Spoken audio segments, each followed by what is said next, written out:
Glória a Deus. Que Deus abençoe. Que Deus abençoe a tua vida, o teu lar, a tua casa e a tua família. Ouvintes, quem tem o prazer mais uma vez de vos cumprimentar é o vosso irmão em Cristo, Israel Magalhães. E ouvintes, hoje nós vamos dar continuidade na autobiografia do saudoso missionário Davi Miranda. Aleluia, Jesus! Aonde nós estamos no prosseguimento da autobiografia do saudoso missionário Davi Miranda, que conta a sua história, conta a sua vida, como começou no Evangelho também e como a Igreja Deus é Amor cresceu. Aleluia, Jesus! E hoje nós vamos ler, ouvintes, no sumário número 2, a mudança para São Paulo e o primeiro emprego. Então, ouvintes, nós iniciamos no 1, que é a infância e adolescência, e agora nós vamos para o 2. E prosseguindo nos próximos, ouvintes, no 3 e assim sucessivamente. Então, ouvintes, você que não é inscrito nesse canal, já se inscreva. Porque o canal Pão Celestial Oficial é um canal que tem compromisso com a verdade. Aleluia! E tem lutado, combatendo o bom combate. Seguindo a carreira, guardando a fé. Então, ouvintes, inscreva-se e Deus também irá te abençoar. Que aqui nós temos orações, pregações, bênçãos e vitória. E você também será alcançado pelo poder de Deus. Então, ouvintes, vamos ler aqui, vamos dar continuidade. Você que conhece já a autobiografia, sabe que é uma bênção. Você que não conhece, acompanhe conosco, porque é o saudoso missionário Davi Miranda narrando, falando sobre a sua história, o seu começo, sobre a sua vida, e eu tenho certeza que Deus irá aumentar a tua fé. Lemos então aqui, ouvintes, vamos acompanhando, em nome de Jesus Cristo.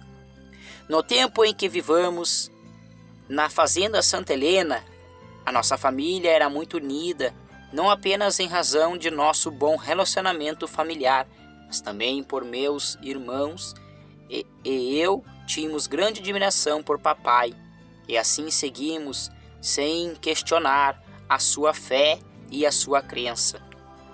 Mas aconteceu uma mudança nisso, e foi logo quando completei 13 anos de idade. Meu pai veio a falecer. Isso foi difícil para nós, porque, como já contei, era ele quem administrava a fazenda e a boa parte dos afazeres era realizada pessoalmente por ele. A morte de papai fez com que nós sentimos desamparados no começo, porém não desanimamos diante daquela perda e tivemos que pensar no modo de seguir em frente, porque a vida continua. Durante um tempo, ficamos morando na fazenda, dividindo as tarefas e fazendo o mesmo trabalho que ele desenvolvia. Não tínhamos ideia ainda de como mudar as coisas, e o que tinha para ser feito nós fizemos com muito esforço e união. Mamãe assumiu o controle de tudo em relação à administração de negócios, porque nós, por muito que quisemos, nada podia fazer para ajudá-la nesta parte. Então meus irmãos e eu procurávamos ajudar nas pequenas tarefas, pois éramos todos menores de idade e era isso o que mamãe havia passado como tarefa a ser feito. Foi uma luta muito grande para a mamãe nos criar e ao mesmo tempo assumir a atividade de toda a fazenda, a administração da fazenda naquele tempo, e ainda hoje costuma ser um território praticamente masculino. E ela sozinha tomou a frente daquilo tudo e tocou adiante a fazenda com muita responsabilidade e zelo. Quando completou 4 anos que papai havia morrido, vendemos a fazenda Santa Helena e fomos morar em Monte Alegre. Na época, Monte Alegre quase deixava de ser uma região mais povoada que as fazendas e logo se tornaria uma cidade construída. Hoje a cidade chama-se Telemaco, Borba, e fica no mesmo estado do Paraná, que é a nossa fazenda Santa Helena. Meus irmãos, aquele foi um momento de muita dificuldade para nós. Logo que chegamos a essa nova cidade, fui admitido para trabalhar na fábrica de papéis Klabin. A seção em que eu fui trabalhar era montada com aparelhos de alta precisão, porque a Klabin sempre foi uma empresa bastante avançada. Os aparelhos mediam toda a produção da fábrica, desde a chegada das torres de madeira em seu estado bruto, até a saída dos papéis industrializados, prontos para o comércio. 2 anos depois, em 1955, fui transferido para o setor de manutenção dos instrumentos. Durante 4 anos aproximadamente, em que me mantive no emprego nas indústrias Klabin, morando em Telemaco Borba, eu preservei a doutrina católica que havia recebido de meu pai ainda durante a infância. Até então, eu ainda era um congregado mariano e continuava a guardar a nossa religião como coisa muito preciosa. Eu respeitava os santos e guardava todos os dias consagrado a eles, fazendo os mesmos rituais que tinha aprendido com meu pai. Por outro lado, eu gostava de carnaval, frequentava bailes, ia a cinemas, circos, teatros, assistia luta livre e partidas de futebol. Nas sessões de luta livre, meu lutador predileto era o Massacrado, bastante conhecido na época. Ele era um lutador diferente dos demais, o Mascarado no caso. O Mascarado entrava no ringue usando uma máscara e ninguém o conhecia, ninguém sabia qual era a sua verdadeira identidade. Isso o cercava de uma aura de mistério em que fascinava demais. Por isso eu gostava imensamente de vê-lo lutar. Já no campo do boxe, o meu boxeador predileto era o Éder Joffre. Éder Joffre foi um grande ídolo no esporte brasileiro e mundial. Foi como Ayrton Senna para o automobilismo. Eu também tinha um time de futebol de coração, que era o São Paulo Futebol Clube. Quando o meu time ou a seleção brasileira perdia um jogo, eu chegava a chorar, porque o meu fanatismo e a minha adoração desenfreada por esse esporte era mais forte do que eu conseguia controlar. Minha família e eu não ficaríamos muito tempo naquela região. Deus tinha outros planos para nós, especialmente para mim. Então, no mês de abril do ano de 1957, minha mãe voltou e colocou nossa propriedade à venda. Vendemos a casa em Telemaco, Borba, e nos mudamos para o estado de São Paulo, vindo morar na capital, para onde minha irmã Araci já havia se mudado. Eu fui trabalhar no escritório de uma firma alemã. Naquele ano de 1957, o ano da mudança para São Paulo, houve uma bênção muito grande no meio da minha família. A minha mãe se converteu a Jesus Cristo. Aquilo foi marcante. Para nós, mesmo que minha irmã mais velha, a Araci, já fosse crente há cerca de 1 ano, os meus irmãos também, após a conversão de minha mãe, todos os seus filhos passaram a servir a Jesus, menos eu, que resistia ao Evangelho e continuava incrédulo. Eu não queria acreditar que mamãe, que havia sido tão católica, tinha se tornado crente, e ela, ao se converter a Jesus, abriu as portas da nossa casa para os crentes viessem visitá-la e a realizar cultos domiciliares. Se ela, na incredulidade, havia feito de nossa casa praticamente uma igreja católica, por que não o tornaria uma igreja evangélica? Mas eu não via o fato por esse ângulo, e dentro do meu coração revoltava-me ver minha mãe agindo dessa forma, mudando as tradições que trouxemos da fazenda Helena, do tempo em que meu pai era vivo. Uma grande decepção invadia-me e sentia-me traído por minha família. Eu pensava como eles podem ter mudado tão facilmente de religião. Considerava aquilo uma afronta à memória e à religião de meu pai. E pensava que, se meu pai ainda estivesse vivo, mamãe não estaria agindo assim.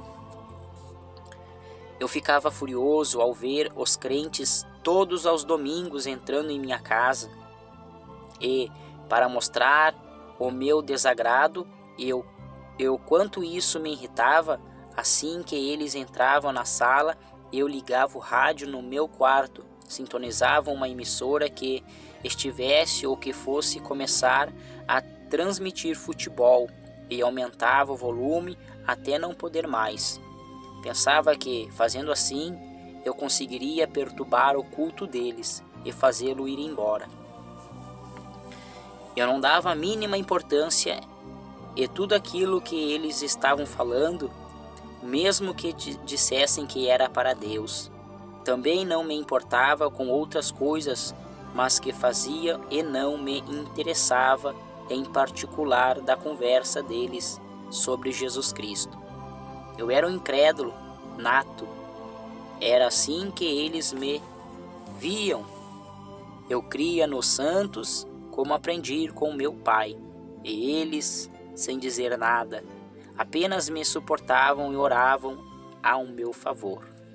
Outras vezes, quando eles chegavam em casa, em vez de ligar o rádio no futebol, eu saía.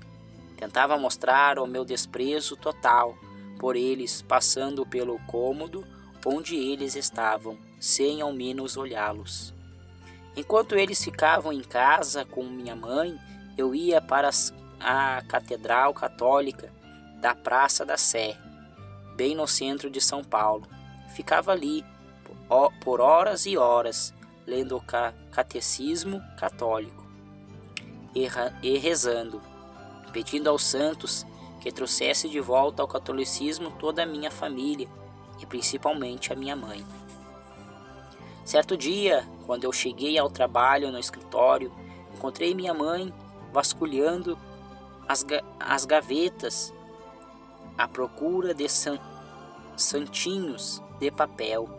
Quando ela encontrava um, tentava logo a de destruí-lo. Rasgando, ela também pegava as imagens de escultura e preparava-se para quebrá-la, juntamente com os oratórios. Eu não queria acreditar no que os meus olhos viam. Então, quando eu não suportava mais ver tudo aquilo acontecendo e tendo ficado profundamente magoado com minha mãe, tomei tudo de suas mãos e levei para o meu quarto, trancando-os lá. Meu quarto era pequeno e ficou repleto de objetos de idolatria. Eu mal tinha espaço para me locomover ali dentro, mas finalmente estava satisfeito por achar que tinha cumprido uma missão. Eu havia conseguido salvar algumas imagens. Cheio de revolta, eu pensava comigo e dizia: que tipo de religião é essa que não permite que se tenha em casa as imagens dos santos, porque tanto tempo havia sido objeto de nossa adoração? Na época eu não entendia que não era a religião de mamãe que proibia, mas a própria palavra de Deus é que condenava aqueles objetos. E como está escrito: não farás para ti imagem de escultura, nem semelhança alguma do que há em cima no céu, nem embaixo da terra, e nem nas águas debaixo da terra. Deuteronômio 5:8. Mas mas por demais que eu tentasse, realmente não conseguia entender como minha mãe pensava sobre esse assunto. Para mim, aquilo que ela havia feito não tinha lógica nenhuma. Cheguei a pensar que mamãe estivesse com a mente fraca ou outra coisa parecida. E quantas famílias devem pensar a mesma coisa de seus queridos quando se convertem a Jesus? Para se ter uma ideia, as imagens que eu havia levado para o meu quarto eram muitas e algumas possuíam até 75 centímetros de altura, quase de altura de uma criança na fase de 7 ou 8 anos de idade. Às vezes, enquanto eu dormia no meu quarto, acontecia de acordar de madrugada e, abrindo os olhos, olhava de lado e assustava-me com as imagens, pensando que pudesse ser pessoa que havia entrado sorrateiramente no meu quarto. Enquanto isso, minha mãe seguia com a obediência à palavra de Deus, que eu ainda não conhecia.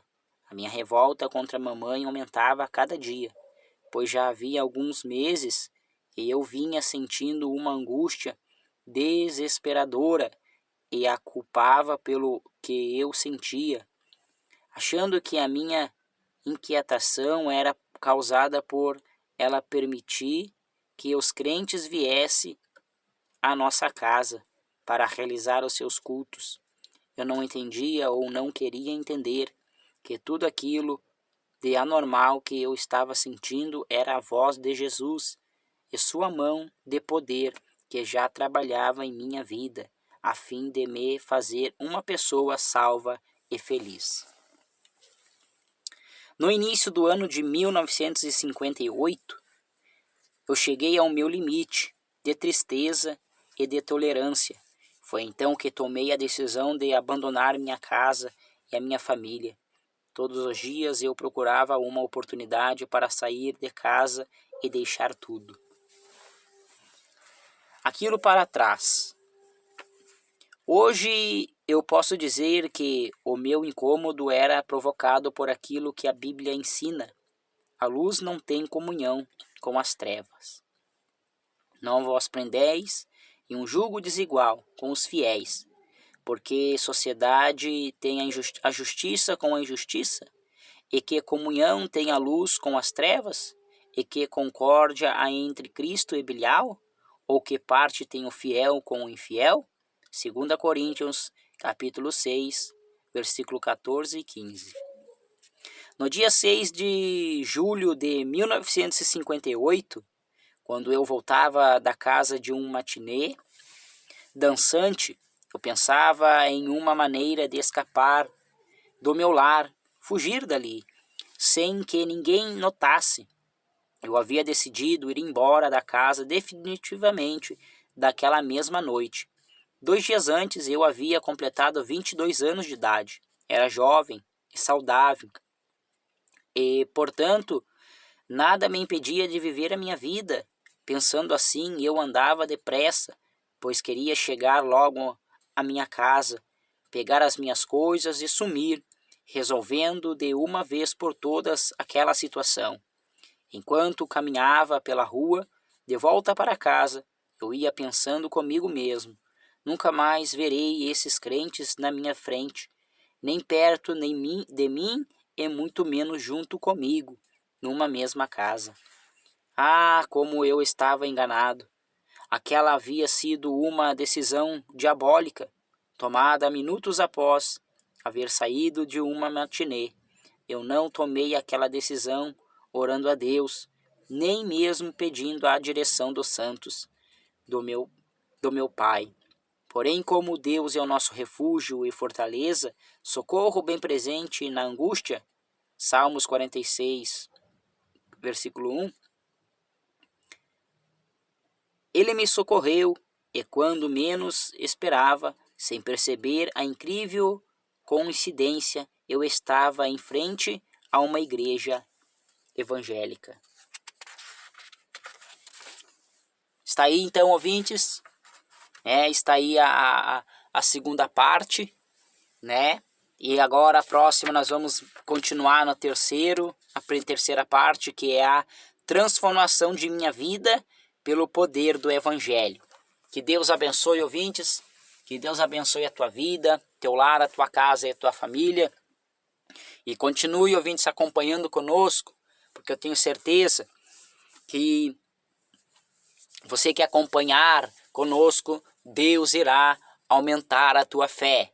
Que Deus abençoe, ouvintes. Quem teve o prazer de estar com vocês até agora é o vosso irmão em Cristo, Israel Magalhães. Que Deus vos abençoe.